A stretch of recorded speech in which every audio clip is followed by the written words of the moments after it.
이른바 3대 특검이 관련자 소환에 나서는 등 수사가 본격화됐습니다. 초유의 동시 특검 수사 상황, 백인성 법조 전문기자와 함께 자세히 살펴보도록 하겠습니다. 어서 오세요.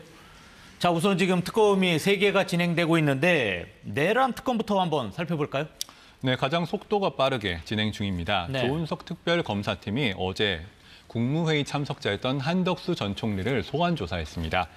어제 오전 10시부터 11시까지 14시간가량 조사를 벌인 건데요. 특검은 비상계엄 선포 직후 국무회의 과정에서 윤석열 전 대통령이 국무위원들을 상대로 직권을 남용해서 이들의 의안 심의권 등을 침해한 건 아닌지 수사를 진행 중입니다. 여기서 한 전 총리 등 일부 국무위원들이 동조 내지 방조를 한 건 아닌지 이 부분도 수사 대상인데요. 네. 그동안 한 전 총리는 그 계엄 당일 윤 전 대통령의 그 전화를 받고 가서 비상계엄 사실을 알게 됐고 이를 만류했다면서 계엄 연루 의혹을 부인해왔는데요. 네. 특검은 이와 관련해 계엄 과정에서 한 전 총리가 수행한 역할 그리고 비상계엄 사후에 작성된 공문서인 계엄 선포문에 한 전 총리가 서명을 한 경위 등을 캐무는 걸로 알려졌습니다. 특검은 이와 별개로 오늘 김주현 전 민정수석과 김성훈 전 경호차장을 불러 조사 중입니다. 어제는 장관 2명도 불러서 조사했죠? 그렇습니다. 안덕근 산업통상자원부 장관과 네. 유상임 과기부 장관인데요. 이분들은 국무회의에 당시에 참여를 하지 않았던 장관들입니다. 참고인 신분으로 조사를 받았고요. 앞서 윤 전 대통령의 직권남용 혐의와 관련해 국무위원회 권한과 의무를 구체적으로 캐무는 걸로 전해졌습니다. 네.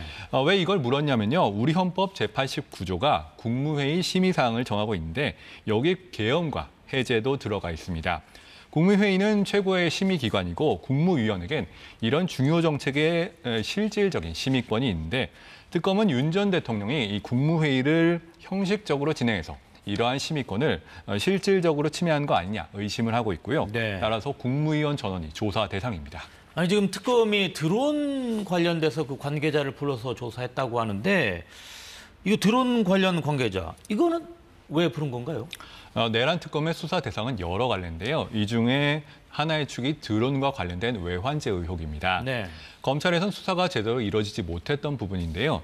이 구체적으로는 계엄을 선포하기 위해서는 전시에 준하는 비상사태가 전제를 해야 되는데 이런 계엄 선포의 명분을 쌓기 위해 윤 전 대통령이 평양에 무인기 투입을 군에 지시했다는 의혹이 있습니다.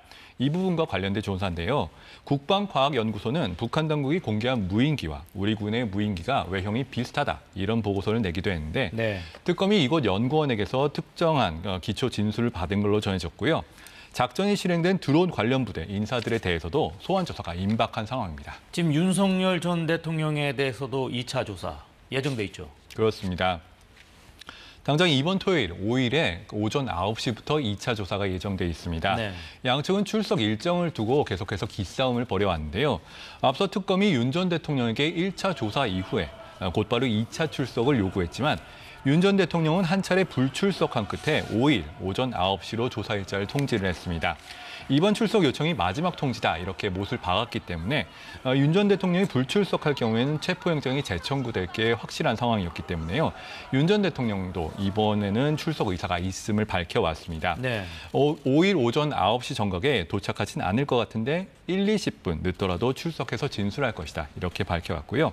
다만 윤 전 대통령은 지난번에 특검 파견 경찰관의 조사를 받다가 조사를 거부한 적이 있는데 이런 상황이 반복될 가능성도 배제할 수 없습니다. 지금 일각에선 특검이 윤 전 대통령을 조사한 이후에 구속영장을 청구할 가능성도 있다. 뭐 이런 예측도 지금 나오고 있는데 어떻습니까? 이거 가능한 건가요?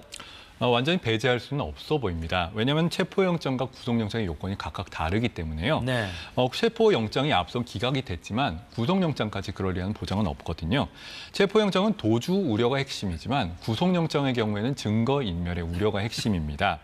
이런 점에서 지금 수사 중인 직권남용, 특수공무집행방해 이런 혐의 등을 묶어서 추가 기소를 하면서 구속영장이 청구될 가능성도 있어 보입니다. 네, 알겠습니다. 오늘 여기까지 듣도록 하겠습니다. 지금까지 백인성 법조 전문 기자와 함께했습니다. 고맙습니다.